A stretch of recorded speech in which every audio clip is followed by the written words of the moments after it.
안녕하세요, 여러분. 오늘은 중국 동진시대의 위대한 시인 도연명의 귀거래사를 깊이 들여다보려 합니다. 이 시는 단순한 은퇴 선언문이 아니라 한 인간의 깨달음과 자연으로의 회귀를 담은 명문입니다. 원문 한 줄을 읽고 그 아래에 해설을 붙이는 방식으로 진행하겠습니다. 그리고 그 문장 속에 담긴 철학과 마음을 충분히 음미할 수 있도록 천천히 풀어가겠습니다. 구이추라이시 티엔yuanjiang 우후북괴 돌아가자, 돌아가자. 들과 밭이 황폐해지는데 어찌 돌아가지 않겠는가? 첫 구절에서부터 시인은 이미 결심을 굳혔습니다. 관직과 속세를 버리고 자연 속 본래의 나로 돌아가겠다는 강한 의지를 드러냅니다. 여기서 티엔유엔아은 단순한 밭이 아니라 시인이 꿈꾸던 마음의 고향을 상징합니다. 후북귀는 반어적인 물음으로 이미 마음은 떠났음을 강조합니다.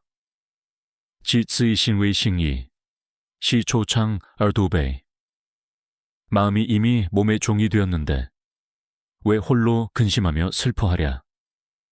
이 문장은 인생에 대한 통찰을 담고 있습니다. 세속의 욕망과 관직에 매달려 자신을 소모했던 지난 날을 돌아봅니다. 신웨이 싱이은 마음이 몸의 종이 되어 끌려다니는 상태를 말합니다. 그렇게 살았던 자신을 반성하며 이제는 더 이상 그럴 필요 없음을 선언합니다. 우 이왕즈 부젠, 쯔라의 저쯔 컷죄 이미 지나간 일은 돌이킬 수 없음을 깨닫고 앞으로는 바로잡을 수 있음을 알았다. 여기서 시인은 과거를 인정하고 미래를 준비하려는 자세를 보입니다. 이 한 줄만으로도 도연명의 깨달음과 담담함이 느껴집니다. 실패와 후회가 아니라 새로운 시작을 강조합니다. 실미 투치위웬, 죄진실 얼조페이 길을 잘못 들었지만 아직 멀리 가지는 않았다. 지금이 옳고 어제는 그르다는 것을 깨달았다. 미투는 잘못된 길을 의미하지만 아직 멀리 가지 않았다는 것은 희망의 메시지입니다. 진시얼 소페이는 지금의 깨달음이 과거의 잘못을 바로잡을 수 있음을 강조합니다. 인생 어느 시점에서도 돌아갈 수 있다는 용기와 다짐이 담겨 있습니다. 조, 여여 이칭양, 펑펴펴 얼최이 배는 가볍게 멀리 떠가고 바람은 살랑살랑 옷을 스친다. 여기서는 물질적인 구속에서 벗어나 자연 속 자유를 느끼는 순간을 묘사합니다. 시인은 배를 타고 귀향하는 자신의 모습을 그립니다. 옷을 스치는 바람의 묘사는 시적 감수성을 더욱 풍부하게 합니다. 웬정후 이젠로 한천광츠 치웨이 가는 길을 떠나는 사람에게 물으니 아침빛이 희미하여 아쉽구나. 청푸는 떠나는 사람을 뜻하며 시인은 앞길에 대한 물음을 던집니다. 하지만 아침빛은 아직 희미하여 답을 쉽게 구할 수 없음을 표현합니다. 여기서 느껴지는 아쉬움은 인간적인 고뇌와 함께 자연에 대한 경외감을 담고 있습니다. 나이찬 항유, 자의 신자이펀 집을 바라보니 기쁘고 또 급히 달려간다. 마침내 고향집을 바라본 시인은 설렘과 기쁨으로 가득합니다. 신은 기쁨을, 매너운 달려감과 서두름을 뜻합니다. 이 순간은 관직과 세속의 무거운 짐을 벗은 자유인의 순수한 감정의 폭발입니다. 통푸관잉, 츠츠호먼 하인들이 기쁘게 맞이하고 어린 자식들이 문 앞에서 기다린다. 집으로 돌아온 시인을 맞이하는 따뜻한 가족의 모습입니다. 여기서 도연명이 느낀 행복은 어떤 보상이나 관직의 영광과는 비교할 수 없는 감정입니다. 가족은 인생의 마지막 기댈 언덕이자 진정한 안식처임을 보여줍니다. 세 갈래의 오솔길은 이미 황폐해졌지만 소립과 국화는 아직 남아있다. 삼경은 응어한 사람의 소박한 길을 상징합니다. 길이 황폐해졌다는 것은 긴 세월의 흐름을 뜻하지만 여전히 남아있는 소나무와 국화는 시인의 고결한 뜻을 나타냅니다. 이는 자연과 인간의 변함없는 교감을 상징합니다.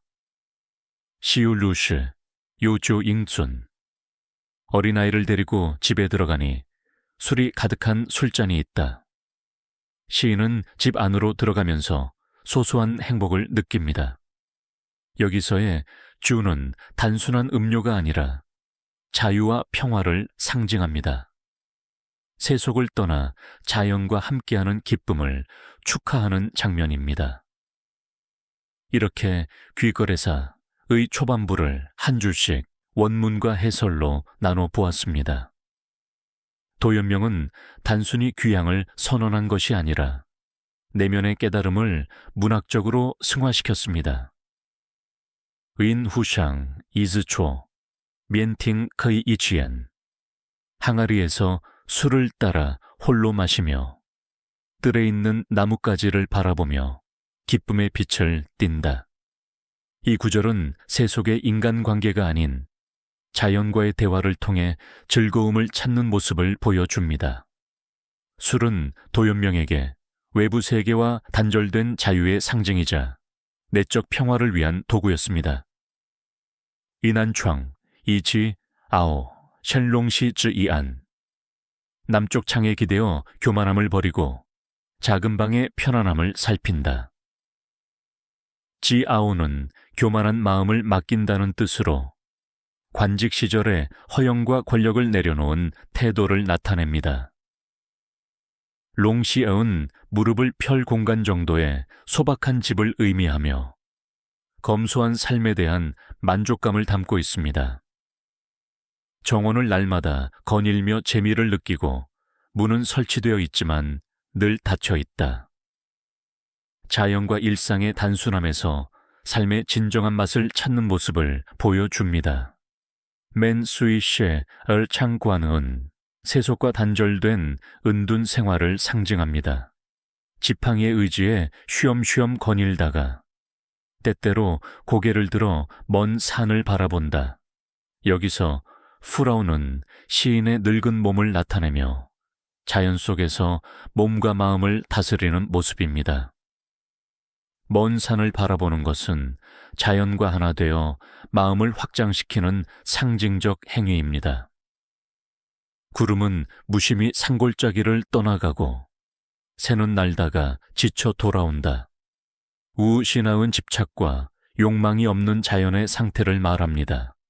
시인은 자연과 자신을 동일시하며 속세를 떠나 집으로 돌아오는 새에 자신의 모습을 투영합니다. 햇빛이 점점 약해져 해가 저물고 홀로 선 소나무를 쓰다듬으며 머문다. 여기서 소나무는 굳은 절개와 변함없는 성품을 나타냅니다. 저무는 햇빛은 인생의 황홀이를 암시하면서도 오히려 고요함과 만족을 느끼게 합니다. 구이추라이시, 칭시저의 죄요. 돌아가자, 돌아가자. 교류를 끊고 놀러 다니는 일을 그만두자. 마지막에 다시 등장하는 귀가와라는 시 전체의 주제를 굳히는 구절입니다. 더 이상 외부와 얽히지 않고 자신만의 세계에서 자유롭게 살겠다는 결연한 다짐이 담겨 있습니다.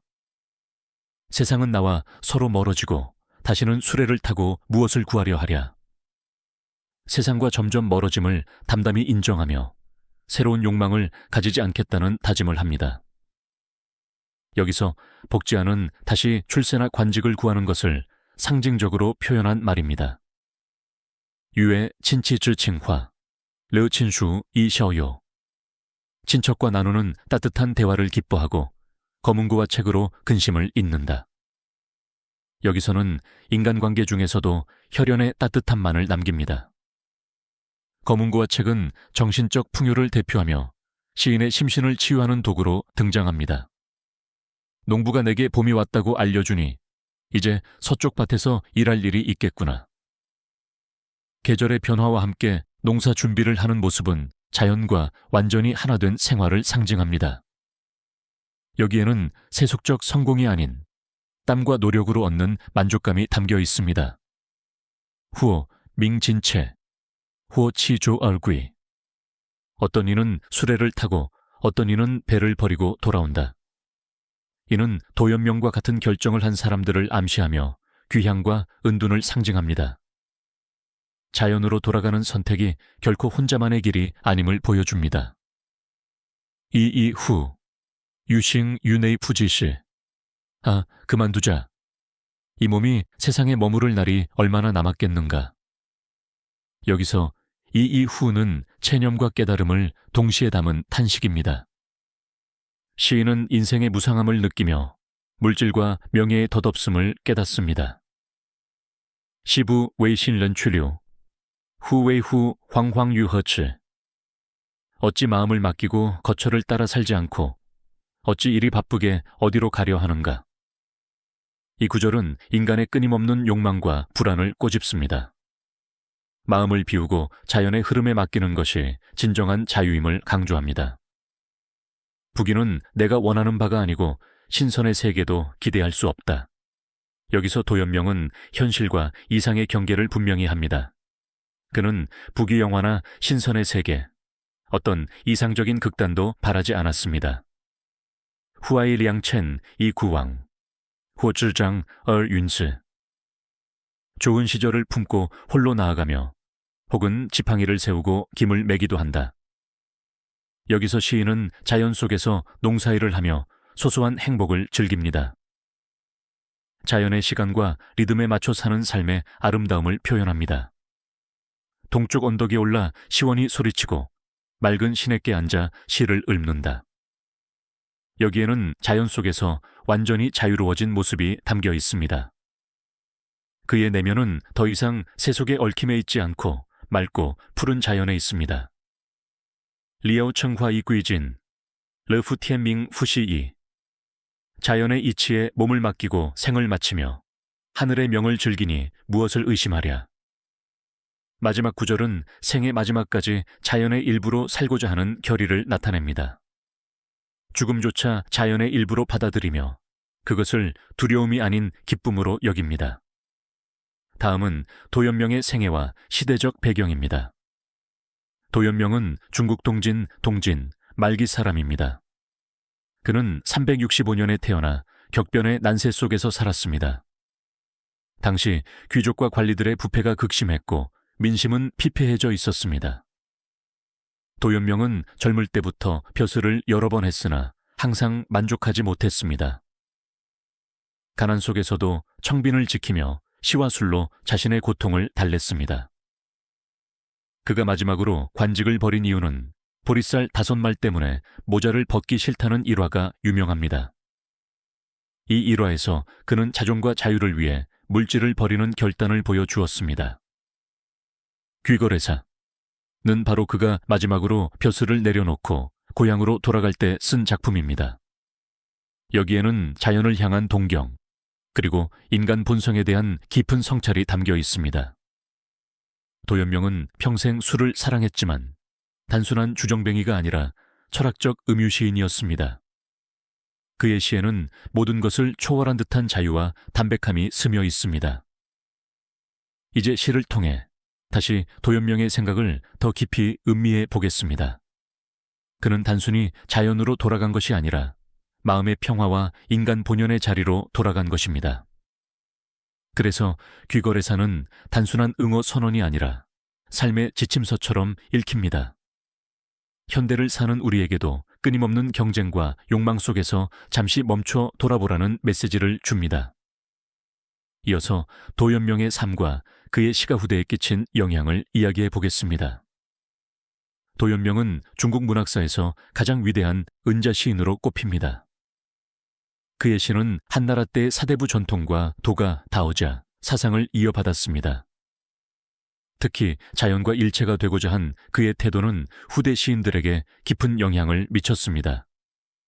그는 관직을 버리고 고향으로 돌아간다는 단순한 행위 속에 철저한 자아 성찰과 자유에 대한 갈망을 담았습니다.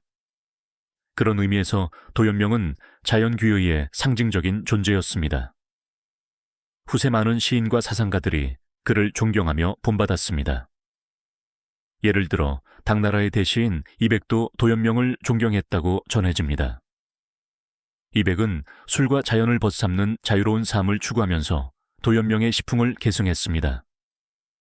또한 송나라의 소식 소동팔은 도연명을 가리켜 자연의 벗지라 부르며 무한한 존경을 표했습니다. 소식은 권력과 관직에 얽매였던 자신의 삶을 되돌아보며 도연명처럼 자유롭게 살고자 하는 소망을 시에 담곤 했습니다. 조선시대에도 도연명의 영향은 이어졌습니다. 퇴계 이황은 그의 자연관과 학문적 자세를 배우려 했으며 겸재 정선은 도연명의 시를 화폭에 담기도 했습니다. 이처럼 도연명의 사상은 국경과 시대를 넘어 영향을 미쳤습니다. 그렇다면 우리는 왜 이 시를 지금도 읽고 다시 음미해야 할까요? 바로 이 시가 인간 본성에 대한 근본적인 물음을 던지기 때문입니다. 나는 왜 이렇게 바쁘게 살고 있는가? 내가 진정 원하는 것은 무엇인가? 도연명은 1500년 전 우리에게 이런 질문을 던졌습니다. 그리고 자연 속에서, 검소함 속에서 자유를 찾으라고 조언합니다. 현대 사회는 물질과 속도의 시대라고 불립니다. 우리는 빠르고 높고 많이 가지려 하며 늘 비교 속에서 살아갑니다. 하지만 그 끝에는 늘 허무와 고독이 기다리고 있습니다. 귀걸의사는 이처럼 소란한 시대 속에서 잠시 멈추고 숨을 고르게 해주는 시입니다. 삶의 본질은 화려함이나 소유가 아니라 작은 평화와 자유라는 것을 일깨워 줍니다. 우리 모두 도연명처럼 모든 것을 버리고 산속으로 들어갈 수는 없습니다. 그러나 그의 시처럼 마음속에 작은 귀걸의사를 갖는 것은 가능합니다. 하루 중 잠시라도 창밖을 바라보고 숲길을 걸으며 나를 되돌아보는 시간. 그것이 바로 현대를 사는 우리에게 주는 가장 큰 교훈이자 선물입니다. 도연명은 현실 정치에 강한 회의를 품었습니다. 그는 젊은 시절 여러 관직을 맡았지만 언제나 마음속에는 불만과 허무가 자리하고 있었습니다. 특히 보리쌀 5마를 받기 위해 관직에 얽매이는 자신의 모습을 참을 수 없었습니다. 그래서 그는 결국 관직을 그만두고 고향으로 돌아가며 귀걸의사를 지었습니다. 이 결심은 단순한 귀향이 아니라 인간으로서의 자존과 자유를 지키려는 큰 결단이었습니다. 도연명은 동시대 다른 문인들과는 확연히 달랐습니다. 예를 들어 같은 시대의 왕이지 왕시쯔는 정치와 예술을 병행하며 명성을 쌓았지만 여전히 세속과 관계를 이어갔습니다. 또한 사마담 시에한 같은 인물들은 출세를 위해 현실과 타협하며 살았습니다. 하지만 도연명은 끝까지 자신의 가치를 지키며 살았고 이는 많은 이들에게 큰 감동을 주었습니다. 도연명의 시와 삶에는 도가 다오자의 영향을 많이 받았다는 평가가 있습니다. 도가 사상은 자연과 조화를 이루고 인위적인 것을 멀리하며 무의를 중시합니다. 이런 철학은 귀걸의사 전반에 걸쳐 스며 있습니다. 그는 또한 불교의 무상함과 허무함을 이해하고 있었습니다. 하지만 도연명은 불교처럼 모든 것을 비워버리는 극단적인 길 대신 자연과 인간의 조화를 택했습니다. 이제 그의 인간적인 이야기로 들어가 보겠습니다. 도연명은 술을 매우 좋아했습니다. 그는 술을 단순한 쾌락의 도구가 아니라 마음을 풀고 진심을 드러내는 매개로 여겼습니다. 그의 집에는 늘 술이 있었고 친구들이 찾아오면 시를 읊고 술잔을 기울였습니다. 음주, 인주 시집에서도 그는 술과 자연을 벗삼는 삶을 찬미했습니다. 하지만 그의 술사랑은 가난을 더욱 심화시켰습니다. 어느 날 친구가 술을 보내지 않자 도연명은 이런 시를 썼습니다. 집에 술이 없으니 인생이 더욱 쓸쓸하다. 그는 술을 마시며 시를 짓고 꽃과 나무, 하늘과 구름을 친구처럼 대화했습니다. 이런 모습은 외롭게 보이지만 사실은 세상 누구보다 풍요로운 내면을 가진 모습이었습니다. 또 한 가지 흥미로운 일화가 있습니다. 도연명이 관리로 일할 때, 손님을 맞이할 때 관례상 모자를 써야 했습니다. 하지만 그는 나는 보리쌀 5마를 위해 머리를 조아릴 수 없다며 모자를 벗어버렸습니다. 이 일화는 그가 얼마나 자존심과 자유를 중시했는지를 잘 보여줍니다. 비록 그 길은 가난과 외로움으로 이어졌지만 그는 후회하지 않았습니다. 도연명의 이 결단은 이후 수많은 문인과 예술가들에게 큰 영감을 주었습니다. 그는 가난 속에서도 고귀함을 지켰고 그 고귀함은 시와 글로 영원히 남았습니다. 그의 시는 마치 맑은 샘물처럼 읽을수록 새로운 울림을 줍니다. 특히 귀거래사는 관직을 버리고 돌아가는 단순한 선언문이 아니라 한 사람의 삶 전체를 압축한 철학적 선언입니다. 오늘날에도 많은 사람들이 도연명의 시를 읽으며 자신이 진정 원하는 삶을 고민하게 됩니다. 우리도 각자의 방식으로 귀거래사를 실천할 수 있습니다. 예를 들어 매일 스마트폰을 내려놓고 하늘을 한번 올려다보는 것, 혹은 바쁜 일상 중 잠깐이라도 산책하며 바람을 느끼는 것. 이런 작은 순간들이 바로 현대의 귀거래사가 될 수 있습니다. 도연명은 말합니다. 마음을 비우고 자연에 귀의하며 인간답게 살라. 그의 이 한마디는 지금 시대에도 여전히 유효한 진리입니다. 그는 많은 것을 갖지 못했지만 모든 것을 가졌다고 할 수 있습니다. 그가 선택한 자유와 평화는 돈으로 살 수 없는 가장 큰 부였습니다. 도연명의 귀거래사는 단순한 귀향문이 아닙니다. 이 시는 인간 본연의 자리로 돌아가자는 철학적인 선언입니다. 현대 사회는 속도와 경쟁의 세상입니다. 누구보다 빨리, 더 많이, 더 높이 오르기 위해 우리는 쉼없이 달립니다. 그러나 그 끝에는 결국 공허함이 기다립니다. 많은 사람이 겉으로는 성공했지만 마음은 늘 불안하고 허전합니다. 도연명은 그런 우리에게 말합니다. 돌아가라, 본래의 자리로. 여기서 돌아간다는 것은 실제로 시골로 들어간다는 의미만은 아닙니다. 내 마음의 고향, 즉 본연의 나 자신으로 돌아간다는 뜻입니다. 예를 들어 우리는 늘 타인의 시선을 의식하며 삽니다.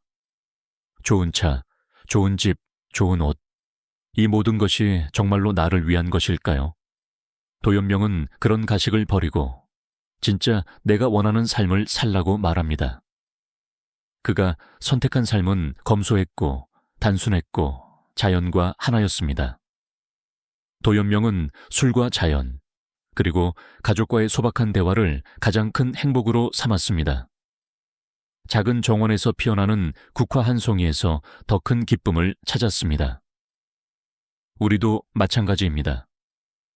커다란 집, 비싼 자동차가 아니라 매일 아침 마시는 한 잔의 차, 작은 화분 하나에서 기쁨을 찾을 수 있습니다. 하루 종일 스마트폰을 들여다보는 대신 하늘을 바라보고 바람 소리를 들어보세요. 그 순간이 바로 현대의 귀거래사입니다. 도연명은 욕망에서 벗어나는 법을 알려주었습니다. 그는 단순함 속에서 자유를 찾았습니다. 그 자유는 세상 그 어떤 것보다 값지고 소중했습니다. 이제 마지막으로 도연명이 우리에게 주는 5가지 교훈을 정리해 보겠습니다. 첫 번째, 과거를 후회하지 말고 미래를 두려워하지 말라. 이미 지나간 일은 돌이킬 수 없고 미래는 아직 오지 않았습니다. 오직 지금 이 순간에 집중하라는 메시지입니다. 두 번째, 작은 것에서 행복을 찾아라. 도연명은 국화 한 송이, 작은 정원, 술 한 잔에서 인생의 즐거움을 발견했습니다. 작은 것들이 모여 인생의 큰 행복이 됩니다. 세 번째, 자연과 조화를 이루어라. 그는 자연 속에서 진정한 나를 찾았습니다. 도심 속에 살아도 마음만은 자연에 머물 수 있습니다. 네 번째, 자존을 지켜라. 도연명은 보리쌀 5마리를 위해 머리를 숙이지 않았습니다. 그는 물질보다 자신의 가치를 소중히 여겼습니다. 5번째, 진짜 나를 만나라. 세상과의 비교와 경쟁을 멈추고 내가 진짜 원하는 것이 무엇인지 묻는 용기를 가져야 합니다.